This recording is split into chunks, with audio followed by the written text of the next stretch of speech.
dalam pikiran saya sampai berpikir, duh, jangan jadi gembel ini kita di sini gitu kan, karena nggak tahu mau kemana, mau melompat juga temboknya itu terlalu tinggi untuk dilompati gitu kan. Hai guys, terima kasih sudah datang ke channel saya. Nah, buat kamu yang baru pertama kali bergabung ke channel saya, perkenalkan, nama saya Ana. Jadi di channel saya ini saya berbagi pelajaran tentang bahasa Inggris, berbagi tentang pelajaran-pelajaran bahasa Inggris, dan juga sesekali saya bercerita. Tentunya cerita saya masih berhubungan dengan bahasa Inggris. Nah, sesuai dengan judul hampir terlantar di Malaysia, tepatnya di Kuala Lumpur. Nah, itu betul banget. Gimana ceritanya? Yuk, kita langsung saja. Jadi, kejadiannya tepat tahun 2015. Pada saat itu, saya dan mendiang mama saya dan juga bapak saya memutuskan untuk ke Kuala Lumpur untuk mendapatkan perobatan buat mendiang mama saya gitu kan. Nah, jadi guys, kita putuskan untuk ke sana, kita terbang ke Malaysia. Nah, sampainya di sana, tepatnya di Kuala Lumpur, kita tentunya cari hotel dong ya untuk kita nginap. Kalau nggak salah kita nginap selama 5 atau 6 hari gitu. Pokoknya tahun 2015, saya lupa berapa hari. Nah, kita ambil kamar, itu hotel berada di Chinatown ya, di Kuala Lumpur. Nah, jadi keesokan harinya kita menuju rumah sakit. Nah, sebelumnya kita udah buat janji sama dokternya ya.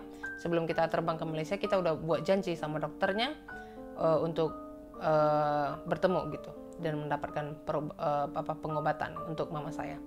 Nah, jadi keesokan harinya waktu kita berangkat dari hotel ke rumah sakit, dari hotel ke rumah sakit itu kita ke sana harus menggunakan kereta api gitu, memakai kereta api. Jadi jujur, saya belum pernah naik kereta api sekalipun seumur hidup saya, bahkan di Indonesia belum pernah sama sekali. Tentunya agak gugup gitu ya, karena memang belum pernah dan karena memang tidak ada keperluan untuk naik kereta api sejauh itu gitu. Nah, akhirnya kita diarahkan untuk naik kereta api. Kita pergilah ya dari hotel menuju ke stasiun kereta api. Nah, kita naik, terus itu setelah beberapa waktu ada instruksi katanya yang mau menuju ke area ini turun di sini gitu, maksudnya ke rumah sakit itu gitu kan, turun di sini. Ya udah, terakhirnya ya tanpa pikir panjang, saya, bapak saya dan mama saya kita turun dan lanjutlah itu kereta api berjalan. Nah, disinilah saya mulai terkejut gitu. Demikian juga dengan orang tua saya. Jadi pada saat kita turun, saya panik, takut, dan betul-betul bingung karena tempat di mana kita diturunkan itu kiri kanan temboknya tingginya luar biasa dan tidak ada orang sama sekali, dan saya juga nggak ada lihat loket juga, pokoknya nggak ada orang sama sekali, sepi, cuman kita bertiga guys, dan itu masih pagi, sekitar jam 7 atau jam 8 saya lupa ya, pokoknya pagi gitu. Nah, saya juga tunggu-tunggu nggak ada kereta api lagi yang lewat gitu kan, jadi saya mulai panik, saya gugup, dan bahkan di dalam pikiran saya sampai berpikir, duh, jangan jadi gembel ini kita di sini gitu kan, karena nggak tahu mau kemana, mau melompat juga temboknya itu terlalu tinggi untuk dilompati gitu kan. Jadi betul-betul bingung, nggak tahu mau ngapain karena memang nggak ada orang juga yang mau ditanya gitu kan. Nah, kita diturunkan gitu, aduh gimana ini, nggak ada orang untuk ditanya gitu. Nah, kita tunggu sampai beberapa waktu juga nggak ada orang sama sekali, kereta api juga nggak ada lewat lagi guys. Wajar sebagai orang yang belum pernah naik kereta api, dan itu kondisinya saya bukan di Indonesia tetapi di Kuala Lumpur gitu ya. Ngerti dong ya gimana rasa takut itu kalau kita bukan di negara kita sendiri. Kalau misalnya itu di Indonesia ya mungkin nggak terlalu setakut atau sepanik itu gitu, tapi karena ini saya bukan di Indonesia, saya takut, aduh ini bagaimana nih, jangan jadi terlantar kita di sini, jangan jadi gembel. Itu paniknya luar biasa, dan sampai sekarang saya masih ingat betapa paniknya saya pada saat itu gitu kan. Jadi guys, setelah kita tunggu beberapa waktu, untungnya datanglah seorang pria yang buat aku itu malaikat gitu kan. Dan aku percaya kemanapun kita melangkah, Tuhan pasti titipkan yang namanya malaikat kecil gitu. Jadi tanpa pikir panjang lagi, saya samperin pria itu, maksudnya saya datangin gitu kan. Terus dengan ekspresi muka saya yang masih gugup, takut gitu kan, langsung saya tanya sama dia, dan spontan saya pakai bahasa Indonesia. Karena saya pikir ya bahasa Indonesia gak jauh-jauh beda sama bahasa Malaysia. Saya pikir bahasa Indonesia sama bahasa Malaysia hampir mirip ya, mungkin ya aksennya tentu ada bedanya gitu. Nah jadi sebelum kita ke Kuala Lumpur, tahun 2014 kita juga sudah ke Malaysia, tapi ke Melakanya. Nah di Melaka itu kebetulan pada saat itu saya masih ingat, saya ngomong itu kebanyakan bahasa Indonesia dan mereka ngerti kok gitu.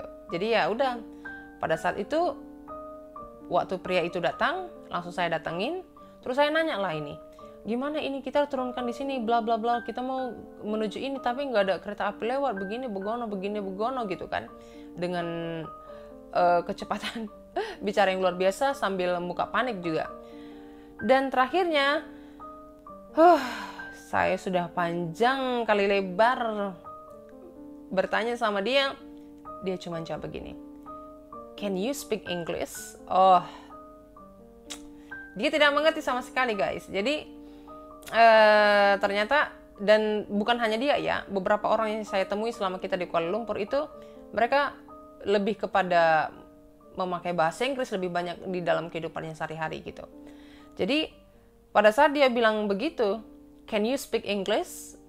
spontan lah saya langsung menerjemahkan semua yang saya ucapkan tadi ke dalam bahasa Inggris. Saya terjemahkan semuanya. Akhirnya dia mengerti dan dia bilang, "Tenang aja, tunggu aja di sini, bentar lagi akan ada kereta api yang lewat." Itu leganya luar biasa. Jadi ketakutan saya yang akan menjadi gembel atau mungkin terlantar di situ hilang seketika itu juga. Dan betul memang tidak berapa lama lagi setelah dia memberi arahan sama kita, kereta api pun lewat. Ada kereta api lewat dan akhirnya kita naik dan sampailah kita ke tujuan. Terakhirnya kita bisa sampai juga ke rumah sakit itu guys, ya ampun. Itu pengalaman yang luar biasa. Jadi apa pesan yang mau saya sampaikan di sini adalah betapa menguasai bahasa Inggris itu penting. Penting. Jadi kalau kamu bilang itu nggak penting, kayaknya nggak mungkin ya nggak penting. Itu penting guys, gitu kan. Jadi apa namanya, kemanapun kita melangkah gitu kan, apalagi kalau kita keluar negeri atau nggak salah keluar negeri, di daerah sekitar kita ya, kita udah bisa lihat di mana-mana ya. Di HP aja juga udah banyak bahasa Inggris, di televisi juga begitu kan. Jadi di mana-mana kita itu bisa temukan banyak sekali bahasa Inggris. Jadi kita nggak bisa bilang kalau bahasa Inggris itu nggak penting. Itu penting banget menguasai bahasa Inggris, khususnya kalau kamu mengalami kondisi seperti yang saya alamin tadi. Itu sangat penting. Nah mungkin kamu akan jawab, kayaknya nggak perlu lah aku nguasain bahasa Inggris, toh udah banyak aplikasi yang bisa menerjemahkan. Benar, kamu benar, udah banyak banget aplikasi yang bisa kita download untuk menerjemahkan apa-apa saja yang ingin kita katakan. Tapi kalau saya pribadi bilang, alangkah lebih enaknya dan jauh lebih asik kalau kita sendiri yang menerjemahkan tanpa memakai aplikasi. Itu rasanya berbeda banget gitu. Jadi ada kayak apa ya, senang aja gitu kita bisa berbicara langsung dalam bahasa Inggris tanpa memakai aplikasi-aplikasi terjemahan seperti itu. Nah, itu masih satu kasus. Maksudnya betapa mereka itu menggunakan bahasa Inggris di kehidupannya sehari-hari. Nah, setelah itu waktu kita udah balik ke hotel, udah selesai dari urusan ke rumah sakit. Nah, malamnya saya kelaparan dan terakhirnya mau beli makanan gitu kan. Nah, saya pergi ke warung makan dan terulang lagi saya memesan memakai bahasa Indonesia dan terakhirnya nenek tersebut tidak mengerti apa yang saya katakan.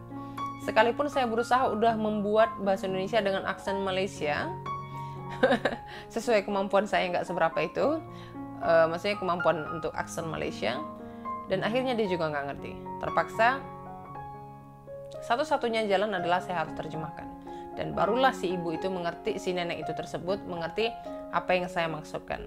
Jadi saya lihat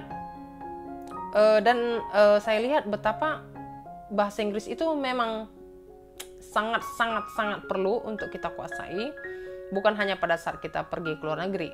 Pokoknya itu penting banget untuk kita kuasai gitu kan. Khususnya untuk menguasai beberapa kalimat memang yang sering digunakan dalam kehidupan sehari-hari. Nah, jadi pada saat kita kembali ke hotel, nah kebetulan kan kita ambil kamar di salah satu hotel yang berada di Chinatown. Nah pada saat itu tahun 2015 ya tentu masih ramai lah ya, belum seperti sekarang yang masa pandemi ini di mana-mana ya tidak bisa kita lihat keramaian gitu kan. Nah pada saat itu di Chinatown itu luar biasa banyak sekali bule gitu. Dan tentunya saya nggak akan pernah menyia-nyiakan kesempatan seperti itu, karena saya rasa ini kesempatan gratis, kesempatan emas buat aku, dimana aku bisa ketemu sama orang asing dan melatih bahasa Inggris aku gitu. Karena ya logikanya gini guys, bahasa Inggris itu bukan bahasa utama kita. Bahasa utama kita adalah bahasa Indonesia. Lantas, kalau kita nggak latih, pasti kita akan lupa.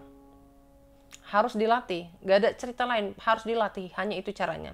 Kalaupun misalnya sesekali kita buat kesalahan dalam bicara bahasa Inggris, saya rasa itu sah-sah aja ya. Kadang-kadang kita yang udah penutur bahasa Indonesia aja suka salah dalam bahasa Indonesia, apalagi lah bahasa Inggris kan gitu. Yang penting kita mau memperbaikinya ke depan, kita mau meningkatkannya ke depan kan gitu. Nah, jadi guys, inti dari semua cerita saya dari awal sampai akhir adalah pentingnya menguasai bahasa Inggris. Itu penting sekali, titik. Jadi kalau kamu bilang nggak penting, saya rasa itu tidak benar. Sangat penting untuk menguasai bahasa Inggris. Jadi mudah-mudahan kamu dan saya semakin semangat untuk meningkatkan bahasa Inggris kita, karena kita sadar dalam hidup ini bahasa Inggris itu sangatlah diperlukan. Oke? Jadi jangan patah semangat buat kamu yang masih baru belajar. Jangan patah semangat, semuanya pasti masih bisa ditempuh. Nah, kalau kamu mau mengetahui beberapa kalimat-kalimat sederhana dalam sehari-hari, kata-kata sederhana dalam sehari-hari, kamu bisa cek di channel saya. Saya punya beberapa video yang membahas tentang kalimat-kalimat dan kata-kata sederhana yang bisa kita ucapkan di dalam bahasa Inggris gitu. Dan juga saya juga mencantumkan pelajaran-pelajaran bahasa Inggris lainnya yang kamu bisa tonton secara gratis, dan kamu juga boleh bagikan dengan orang-orang terdekat kamu. Oke guys, segitu aja dulu cerita saya pada kali ini. Terima kasih dan jangan lupa subscribe buat kamu yang belum subscribe. Oke? Terima kasih, thank you, and God bless you. Bye!